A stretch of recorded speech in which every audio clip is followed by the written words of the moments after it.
How's it going, guys? I got rank 1 Raider, rank 2 overall in the Endless Heist solo self-found event. First time ever I made it on the in-game ladder for anything. Now, two other characters have hit level 100 since I finished. And this was a monstrous grind. It was something. I don't want to say it was fun, um, but it was fun up till like level 95, 96. Then it just got incredibly repetitive and monotonous. So I'm gonna go over like my experience with the event, go over the character, showcase how some of the things were going. So I knew coming into this that I was gonna play Raider. I needed an AoE build because projectile does that like fork, pierce, chain. There's just too many enemies to like really like handle that. So I need to play an AoE build. I knew I was going to be able to find the div cards to get a level 50 6-link bow. The porcupine divination cards. And I wound up getting a Hell enchant as well because those are findable. But so I went with Caustic Arrow. I eventually got the bow. I got it crafted using essences. Caustic Arrow was linked with Efficacy, Void Manipulation, Vicious Projectile, Swift Affliction, and Arrow Nova. I could have done damage on full life, but went with Efficacy because in case I get hit, I don't want to lose damage. So I also knew that I might have a decent chance to get a replica Quill Rain. That with a 5-link would give me an early 6-link with Arrow Nova. So I was using that. And in my chest, I got Toxic Rain linked with Ballistic Totem, multiple totems, Void Manipulation, and Vicious Projectiles. That's for supplemental damage, but when I have the replica Quill Rain on, it gets way higher attack speed, so the Toxic Rain totems do more damage when I'm using the replica Quill Rain. The Caustic Arrow really needs the additional gem levels to get it to pop off. So, when my Toxic Rain was level 19, not even halfway to level 20, I dropped a level 21 Toxic Rain from a gem's chest. So, I was able to upgrade that really early. It took me 2 cycles of leveling Caustic Arrows in the offhand to get a level 21. And that was kind of sad. But yeah, then I got a Queen of the Forest. That opened up the possibility for me to like kind of scale my evasion way harder to get movement speed that way. So on my boots, I wound up getting something that has high evasion but doesn't have movement speed on my boots at all. I kind of just stacked evasion rating wherever I could. I got helmet chance, so I crafted around that. Rings. I like rings were dropping from jewelry chests. I used catalysts to body them up, used essences that gave them chaos damage till I hit something decent on both of them. On my amulet, I was using percent evasion rating essences. I hit dot multi twice, though on this one I hit mana and mana regeneration rate. That allowed me to drop a mana flask so I could run a stim knight. And then this quiver, I needed cold res, and I just happened to get dot multi on the quiver. So this quiver was insane. Dot multi is the hardest thing to hit on a quiver. So getting that was really cool. I got a hunter belt. I was trying to get percent life on this or chaos damage prefix on there, but wound up not hitting it. Actually exalted the mana recovery and the max mana on there. And then my trinket that I was running was to give me more essences, because that's what I needed most at the end. Let's go through other stuff. I have a Despair that I was self-casting, Steel Skin, Enduring Cry, Vol Cold Snap. This let me get Frenzy Charges. Grace, Malevolence, and Clarity were my auras, with Withering Step. And then over here, I've got Frostblink, a slower projectile so I could swap in if needed for a single target, which you don't. And then the last addition I made was adding Hex Touch and Despair to my Frostblink so that I could curse with the Frostblink. And I've got a Withering Touch here that if I would have continued farming fusings to try and link this, I would have put Withering Touch on there, I believe. And that is the gear. Look at the passive tree. The Raider. Winch for Avatar of the Chase first. This gave me my speed. And then you get phasing and your spell suppression. And then lastly, you can get avoid elemental ailments while phasing. The greatest thing about the Endless Delve and Endless Heist events, you do not have to do lab. You hit level 75, you have Uber Lab, and it feels amazing. I love it. It'd be great if that was just a normal thing. Just get rid of lab. I'd be more than okay with that. So damage stuff. Went through here to get Aspect of the Eagle. Down here I've got damage and Avatar of the Hunt. There's also movement speed and evasion rating on this node. And then push up, grab Wasting. This is Chaos Dot Multi. You can push through Entropy. Things of the Viper has Chaos damage. Then you push up. This Life and Energy Shield on kill is really cool, but I lost an Energy Shield. Eventually you get Spell Suppression here. You can get Growth and Decay. Some regen here with some more dot multi. Damage over time you killed recently. This is what finished out my spell suppression, life, and then push up to atrophy for more chaos damage, and I have increased effective withered there. And then the rest of this is just kind of life. Well, I mean, there's this node over here, chaos dot multi with bows. Didn't take anything on this. I could have 35% increased damage while you're wielding a bow and have a totem. That'd be extra damage there. But wound up going with life stuff.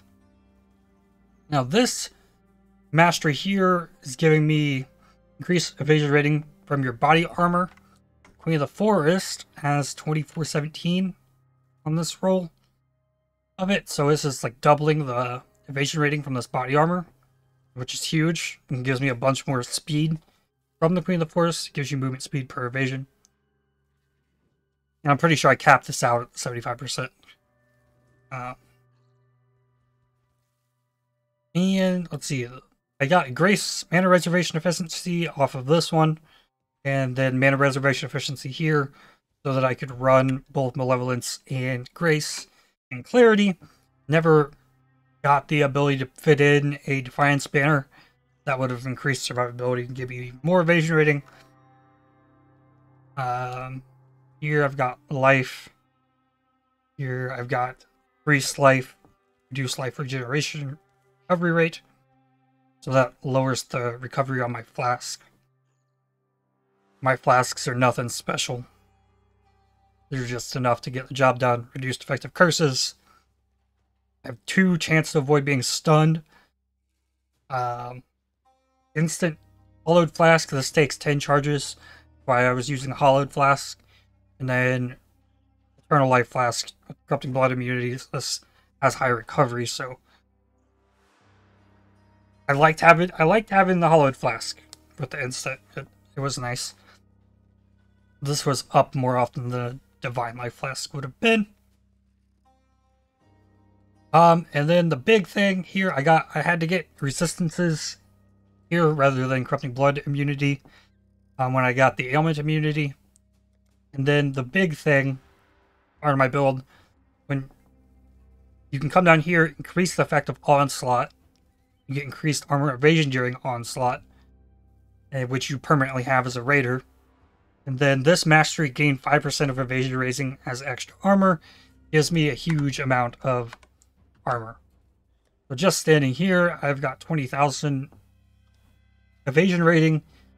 5% of that is converted into armor. So the only armor I have is on my helmet, so 963 armor off of that. And then let me throw in a heist here where we can look at things. And I'll talk about like how the end of it went with leveling and stuff. But in here, defensively, 43,000 evasion rating, 54% physical damage reduction next to Isla, who's running Termination.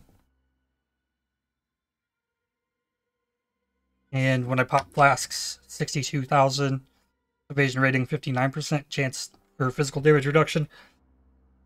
And that's because of the determination there. I'm not going to run this one.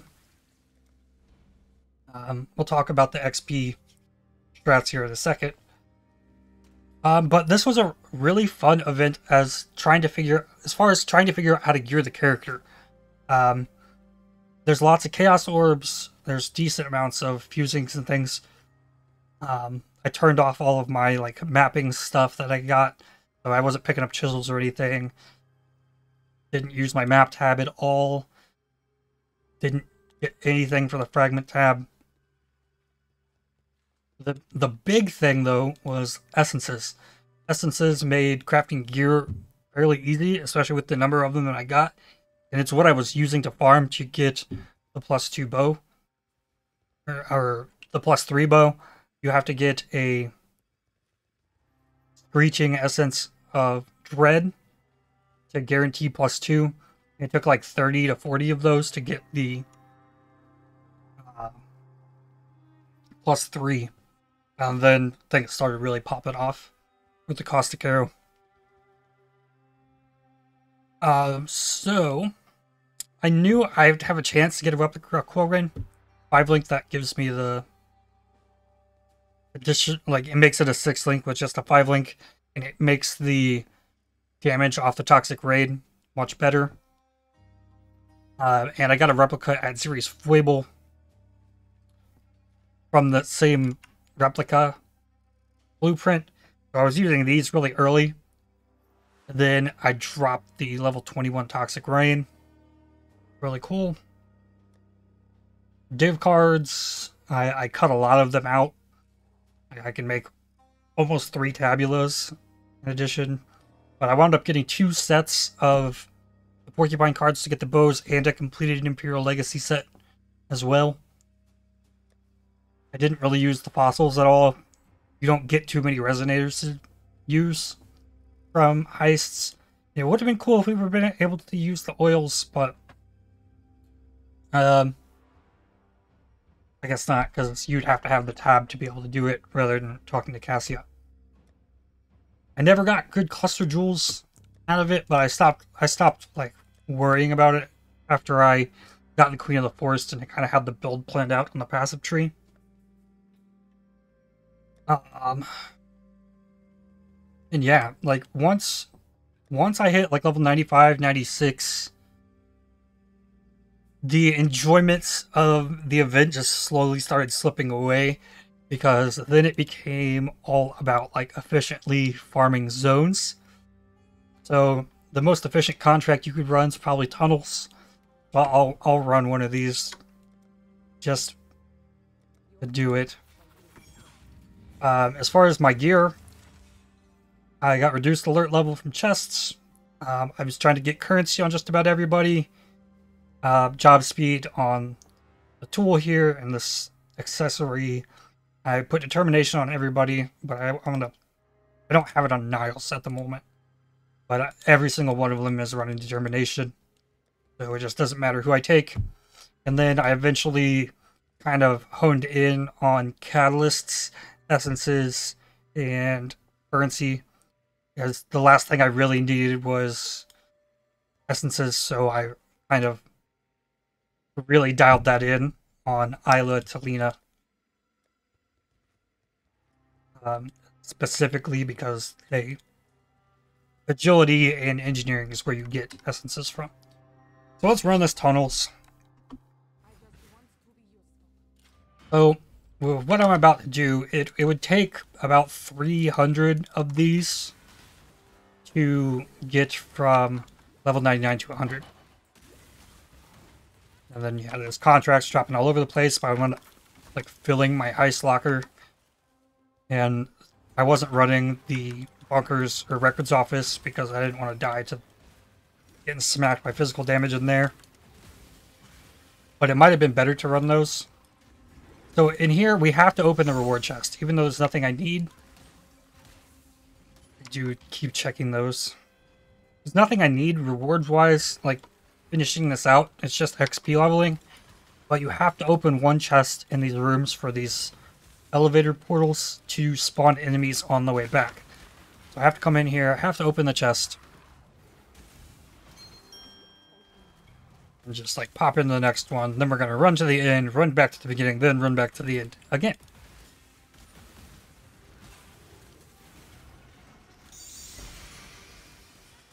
Alright. So, yeah, once I got to the point where the rewards stopped mattering, this became kind of insufferable for you. It just got absurdly repetitive and just seemingly never ending. So here, like, I don't need anything else. Like, the final bit of this, the last, like, 20-30%, I wasn't looting anything. So here, we will go back.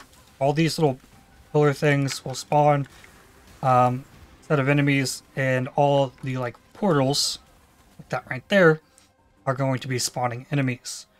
Now, the XP drops off on these, like, on your third pass through. And those balls hurt, even with spell suppression. So, we got in there and... Oh, yeah.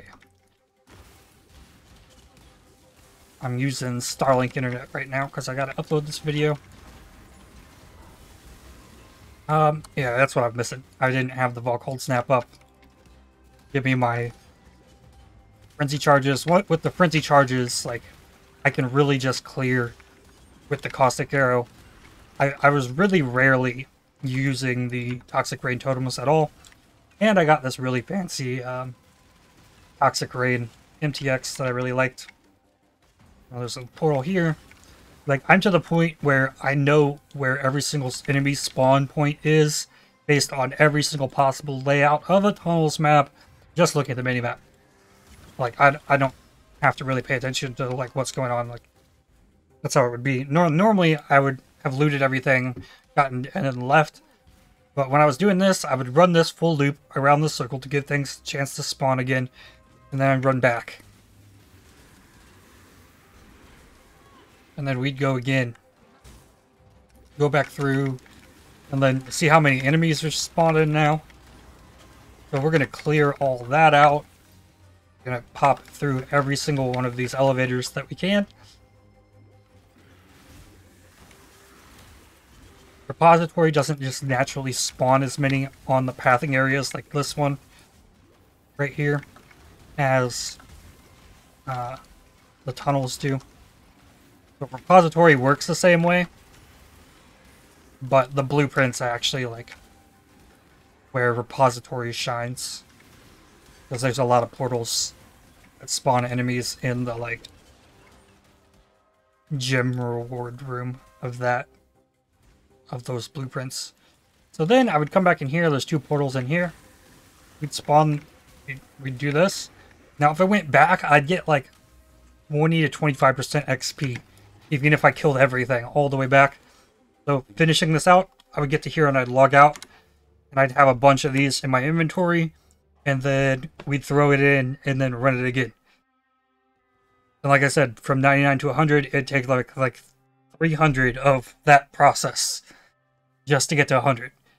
So you could see how it's like, this became just endlessly like droning on. It's just awful. Now let me look at this here. I wound up getting rank 2. I was the first character level 99, but I didn't finish first in this.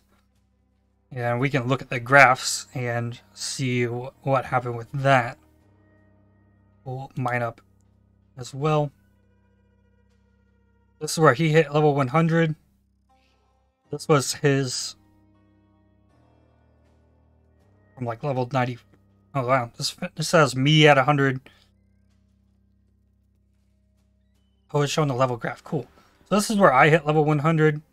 And then his final push was like 27 hours, just non-stop. Like, I got to this point right here, and I was just like, I didn't have, like, the 15 hours that I needed. I was like, there's no way I'm making it. I need to sleep.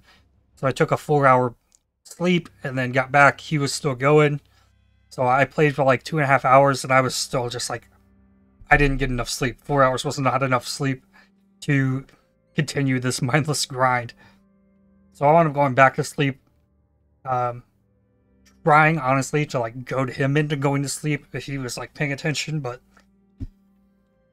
sometimes you gotta deal with those tactics and whatnot. And then I did die once, level 99 to 100. It was just, like, a lag spike like this on my internet. It wasn't a big thing where it's, like, I'm, like, 2 seconds reaction. It was a small little stutter, and then I get hit by one of those balls. And I guess that rare was surrounded by a bunch of auras, and my spell suppression wasn't enough. Just boom. I didn't have that split second to react, and it got me. So, yeah, like, even if I, like, somehow found the way to get through this, like I would have lost my efficiency at some point. I don't think I was beating him no matter what, with a solid 27-hour grind he pulled off to finish things out. But like, for the majority of the event, I was rank 1 most of the time, like almost all the way through. And yeah, like, I don't ever want to, like, do this again like that. I don't mind using Heist as a potential, like, for XP, but when it is the only thing you can do for XP, like, you've only got 4 different enemy sets in, like, 8 locations, because mansions weren't dropping. Tunnels and repositories were the best. Laboratories were good if you farm the rats and were just really quick in and out. But all of the others, like, this wasn't really much point to run them. Though I did run a bunch of Smuggler's Dens at the end to farm more laboratories. To finish things out safely, because those rare enemies that summon that ball, like, it's nonsense. So, final thoughts. Endless Heist was fun. The challenge of crafting gear was superb. Having exalts and using them to try and buff up gear was fantastic. Just, like, spamming good bases, trying to get things like this jewelry for chaos damage. Just how I crafted both of these. Fantastic. But then for a level 100 race, I wouldn't recommend anybody do that, because it sucks. It sucks a lot. Like, I stuck it out, and to finish, I wanted the rank 1 Demi, despite not getting rank 1 overall. I wanted rank 1 overall, but it wasn't worth, like, the anguish I would have gone through just forcing myself not to sleep. And honestly, I don't know how the guy who got rank 1 pulled this off, because it's 27 hours of running tunnels is a lot. It's yeah. But I think that's all I've got. I did get some rewards. I got Faithguard weapon effect from Gauntlet. I got a water elemental character effect, which might go nicely with my things. I generally think these character effects are a little bit too much, but I have that now. And then I got a portal effect, a vampiric portal. So since I hit level 100, I'm in all the drawings for this one, and I will save all my mystery boxes. I'll open all 5 of them once I have my 5th one from the Delirium Everywhere event. So, up next, 28 hours from now, we've got Atlas Invasion starting. For that, I'm not going to play Raider. because if I played Raider, I'd wind up trying to play Raider Cold Dot, and that's what I'm going to do for the Delirium one. I think I'm going to play Trickster. I want to play Seismic Trap before it gets nerfed from the ground. I'm going to play a Poison Blade Vortex with Seismic Trap for bosses. Since there's going to be bosses in every zone, I think that's going to be a fun little experiment to see if I can make that work on a Trickster. So that's what I'll be doing for that. Oh, that's all for me for today. Hope you enjoyed. Thanks for watching. I won. I got another rank 1 Raider on my record. So yeah. See ya in Alice Vision. Cheers.